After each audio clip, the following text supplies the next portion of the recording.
lot of people are sitting at home and they think that, man, I've been dealt these cards in life and this is all that I get. This is all that I can do. This is all that I can be. But that's not the truth. And from a book that I've read recently, it really opened my eyes to see and understand that a lot of things that we kind of shove under the rug or don't pay much attention to or don't care much about are skills that we can improve. And there's a lot of things and a lot of fields where one might say, hey, again, I can't do anything about this. This is all that I've been dealt. But when you think about it, a lot of things are skills that you can improve. So we want to talk today about improving your skill set. And a couple things that I can go down the list of here are skills that people may kind of gloss over and not realize how much of a skill they are. Because when I say these things, most people would say, oh, you just have the God-given gift or talent to be able to do these things. But no, these are actually things that you can improve by honing your skills. So when we're thinking about creativity, this is something that is not just something that, okay, it's a spur of the moment thing. It can just come to you. Some people have it, some people don't. Yes, some people may have it a little bit easier than others, or some people may have a knack to think of something more creatively than others. But these are things that you can be able to train and learn yourself as well. And then also, of course, getting women.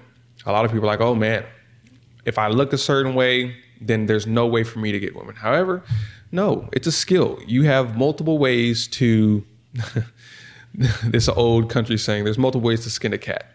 So you have multiple ways to be able to get women rather than just based off face alone. And then also getting big on social media. People would say, oh my gosh, people just got lucky. But the more we've sat down and talked with, certain people, certain marketing agencies, certain people who have very large following, they really have it down to a science. It's not just luck. It's not just something that happens upon you. It was a skill that they trained consistently over and over again until the algorithms and until people start to really capture what the essence of their content was and started to gravitate towards it. And then lastly, luck. Luck, people would say, how the hell is that a skill? I'd say it is something that I can believe is a skill that you can improve, because the more that you do, the more work that you put in, the more likely you can put yourself in the position to get lucky. And a lot of people don't understand that. They're like, okay, someone that just sits on their ass and just randomly gets something, that's luck and that's all that luck is. No. The more that you put yourself out there, the more that you put yourself in the position to succeed, the more things start to gravitate towards you because you're doing the work and you're putting yourself out there. These are things, all four of the things that I just listed are things that people don't think are normally skills that can be improved, but they are, because improve your skill sets. And that just doesn't mean just the four or just the two that you think, come to mind. Everything is a potential skill set that you can improve. So don't just sit on the couch like a bum and say, oh, I can't do shit. No, improve the skill set that you have and the ones that you don't have. DM Club Podcast. So, yeah. That could actually be its own separate segment right there. Every single one of those could be their own podcast topic. Might have to separate those, keep those in the files. Why do you want to improve your skills? Matter of fact, why do you want to improve at all in life? This has been a question that we've all asked ourselves throughout our lives, where we ask ourselves, what's the purpose of my life? Why am I here? Why do I care if things go well or if they don't? Well, as humans, we have innate proclivities and a notion of more or less what we should be doing. Most of the time, you know exactly what you should be doing, and you're not doing it. And we say this all the time. If you're not moving forward, you're regressing. If you're not progressing, you're regressing. Do you want to look back at your life and say, I could have done this, I could have been this? The best version of me was never in existence because I chose to sit on my laurels and be a lazy bum. I chose to not take on these difficult challenges. I willingly chose to be a subpar version of myself and therefore deprive everyone around me of the beauty that my positive actions could have bestowed on their lives. Now you might say, hey, that's conceited. That's egotistical. But in reality, you have a lot more power and a lot more influence than you would expect to have. If you fail to improve yourself, you will fail to improve circumstances for other people. Is not the best possible thing you can do is increase the net positive impact that you have on your surroundings. Everything is correlated. How you dress, how you smell, how your physique looks, how healthy you are, how well you treat others, how educated you are, how well spoken you are, how respectful you are, how well you speak with women, how well you love women, how clean your car is, how clean your apartment is. When was the last time you bought a pair of socks? When was the last time you changed your damn underwear? Wash your bed sheets. Wash your ass. Everything is correlated because the way you do one thing is the way that you do everything. If you can't even take care of the basics, how are you going to improve yourself? That's where this conversation should really be starting. And that had me thinking about something as well. A lot of people may want to improve their skill set, but once they start, they stop and they quit relatively easily. And this reminds me of this one person that we both know from the gym. This person said that they were going to try to lose, I believe, 10 pounds or so in about, I don't know how long. It was a relatively, let's say a month or something like that, a month or two. This person wanted to lose 10 pounds. And they thought that it was just going to happen because they went to the gym every so often and they did some stuff. But as time continued, the weight didn't seem to drop off from what I saw. It seemed to actually get bigger. And why is this? It's because when you have access to improving these skills, it's not something that's just going to come overnight. It never is. For anything good, at least, it's never something that's going to happen overnight. It's something that takes time, consistency, and dedication. And when you're thinking about improving these skills, you have to understand that if you really want to improve these skills and as a person, you really need to be committed and you really need to be dedicated to the process. Jose said this earlier, and he said this before, but think of it in terms of a beard. A person's beard and how it's shaped and how it looks and how, kind of bold and textured it is all a testament to a man's willingness to be committed to the process and being dedicated to being better, doing better, and looking better, and not saying, hey, this is not going to take a short period of time. I'm just going to quit. And most people who succeed in life, it's not necessarily just because they're smarter or they just had certain gifts or the money was just there quicker. It's normally because that they were just willing to stick it out longer than you were. That's really mostly what it is. And David Goggins said something, I believe he had a 40% rule, which basically was meaning, hey, when you're doing something difficult and you're like, man, I want to quit, that's probably about 40% of what you could actually do. That's around the time your brain starts saying, oh, I want to quit. I just want to, stop this. That's the time. But there's 60% left of what you could do still there. The people who push past that 40% are those who succeed in life and realize that, hey, just because this is difficult, just because sharpening this tool and sharpening the skill set that I have is taking some time, doesn't mean that it can't be done. It can be done. It just takes time. You getting the body you want, you getting the lifestyle you want, you getting the money you want is not going to be an overnight success. These are all skill sets that you can improve on, sure. But if you want to do anything well, and better than most people, it's going to take some time. However, within that time, you become the person that you really always and truly wanted to be. And I'd say you don't only develop one skill, you develop multiple because you're willing to stay committed to the process.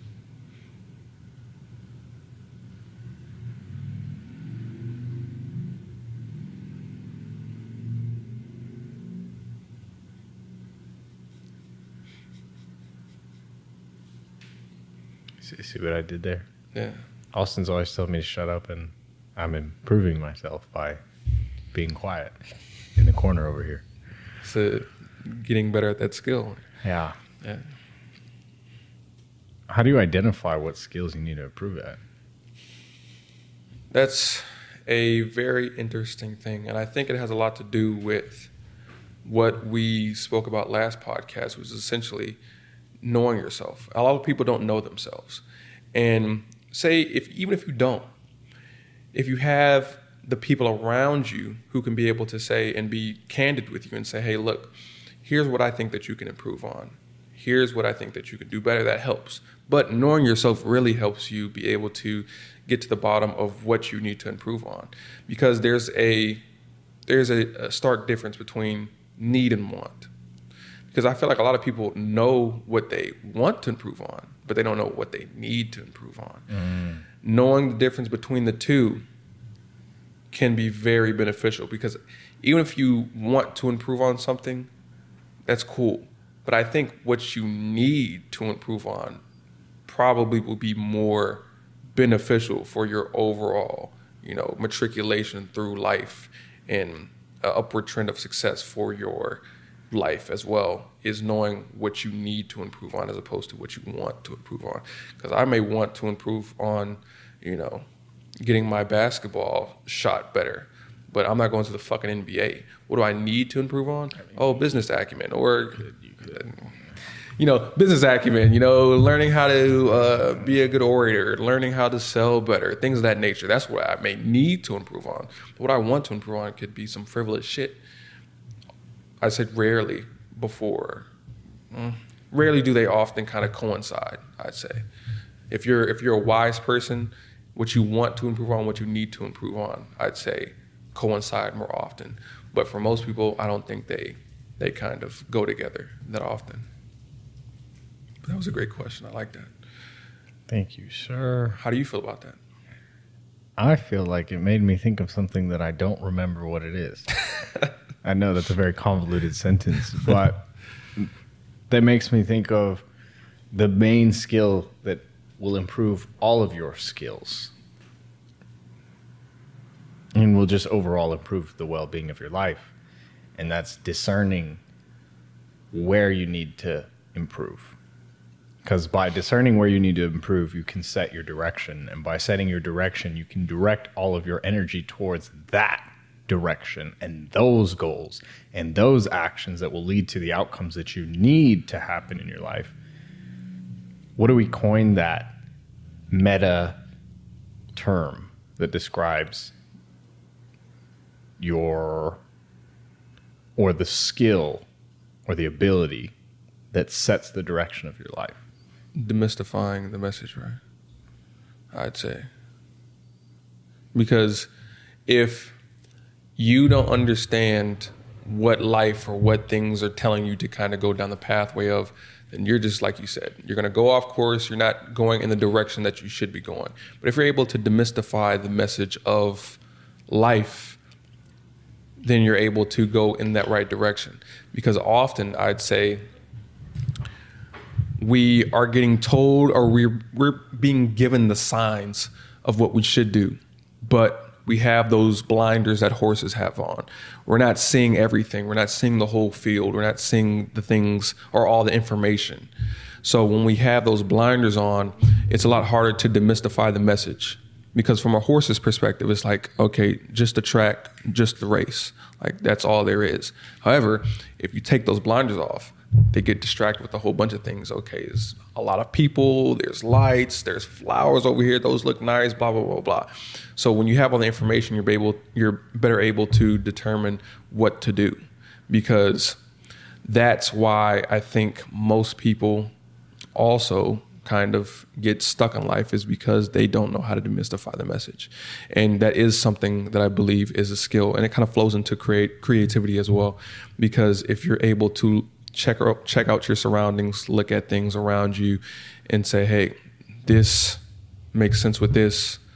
I feel like this is something that's been happening a lot, or I feel like this is something that people are gravitating towards. This is something that people are buying, what have you. Then you're able to know, okay, if I want to do something in this field, if I want to have this business, if I want to improve this skill, this is what I should be able to improve. And when you're able to demystify the messages of life, that's something that you can really accomplish, having that, success that you want. To improve your capacity to demystify the messages in life. And we've also had a previous podcast on this very, very early. So if you haven't seen that, go back. Probably like episode 80 something. Shit, it might even be before that. Because I thought that was a relatively early one. And I didn't coin that phrase. Jose coined that phrase, demystify. And I copied that from Robert Greene. Oh. I think you're right. You said it better, bro. Huh? You said it better than Robert Greene. Shout out to Robert Greene. Yeah. I have another question. Yeah. So how do you improve it? How do you improve demystifying the message? That capacity. I believe that you improve it by tearing down your limiting beliefs. Because, let's say, for instance, right, there is this chef, and he got some type of cancer that caused him to not be able to taste anymore. And as a chef, being able to taste your food is pretty important. So most people, if they were thrown into that situation, I believe that they would say that they can't do certain things, right? But he was able to demystify that message and say, okay, now it's time to get more creative. So what he was able to do, which is what I mentioned yesterday, he came up with this way of kind of being able to put certain ingredients together to make the dish come out exquisitely, because he was able to do it with the core ingredient, and then there were certain branches off of the core ingredient. It would be, say, if you had a core ingredient of chocolate, you can pair it with things like nuts, you can pair it with things like wine, you can pair it with things like what have you, right? Salty things like pretzels or something like that. And how he would do it, or how he would say it would go, would be the core ingredient has to match all the following branches, but each branch also has to match all the branches and the core ingredient as well. So if they all don't go together cohesively, then that can't make a good meal. And with this method, he was able to still have a very successful restaurant, and I think it's actually one of the best restaurants in the entire world, Michelin star, all that type of stuff, right? So by tearing down his limiting beliefs and letting his brain kind of get to working and saying, hey, you can't do this, he was able to demystify the message. And when you kind of constrain yourself to not being able to think as largely as you can, you're not able to demystify the message, because you don't even believe that a message can be hidden. So once you start to have that belief that, hey, something that may relate to, or that you may not think relates to something else, you open your mind up. How can a podcast relate to that fucking parakeet's nest up there? I don't know. But the more you think about it, and this is actually scientifically proven, the more you think about how two things can actually relate to each other, the more ways that your brain finds to make those things go together. So that's something that I believe, if you want to increase your proclivity to demystify the message, Stop telling yourself that you can't do certain things. Stop telling yourself, or stop letting yourself get caught in this negative mindset. Open your mind up to what's possible. And when you open your mind up to what's possible, you're able to demystify that message a lot faster because you're coming up with new innovative ways to go about doing so. I think the keys here are to be open-minded and creative. Right. And also understanding that there's a very, very real possibility that you're wrong 99% of the time. Right. And your outcomes and where life is directing you and how people are responding to what you're doing and the way you're behaving and the actions you're taking is going to more or less signal whether you're on the right path or the wrong path. Within reason, when you're trying to improve these capacities and these skills, people are going to doubt you in an increasingly negative manner. Now, that can mean one or two things. It could mean you're truly headed on the wrong path, but it could also mean that you're headed on the right path. So you have to gain the capacity to discern which one of the two it is. Another thing that's going to happen is you will begin to isolate yourself, whether by intention or unintentionally. This is going to occur. What happens is there's going to be increasingly less people who understand you and who perceive the reasons that you are doing what you're doing, which is an indicator that you are headed in the right direction. Because if you want to be lame like everybody else, then you would behave like everybody else. But if you want to be exceptional, you would behave like the exceptional few. And it might even be that you're the first one that's going to set that boundary or set that standard, such as Albert Einstein. Nobody really behaved like Einstein, and Einstein was an enigma. But by the same token, Einstein was Einstein, and there hasn't been an Einstein since, or anybody to surpass him, to my knowledge. Could be wrong. Now, the reason all of this is important is that you got to understand that your journey is unique, and not every single frame that we throw at you or mindset is going to fit or work for what you are going to live or experience. But it's designed to set the expectations for what your life may look like and what the journey could look like for you. Primarily, what you need to do is realize that you're imperfect. You're going to make mistakes. You need to get better. And you need to get better at understanding what you need to get better at. Jokingly, there was 2 women that I was talking to. And as a joke, one of them told me, "Do better, Jose." As a joke, in playfulness. Bless her soul, because that same phrase has not left my mind since. In any, every, and all instances where something could have been better, the only thing that comes to mind is "do better, Jose." And I don't know how, and I don't know what it means. All I know is that the main purpose that we have is to never be satisfied and to always strive to improve ourselves, to improve others, and to improve the surroundings in which we are in. The AM Club Podcast. Signing out. Mic check. The AM Club Podcast.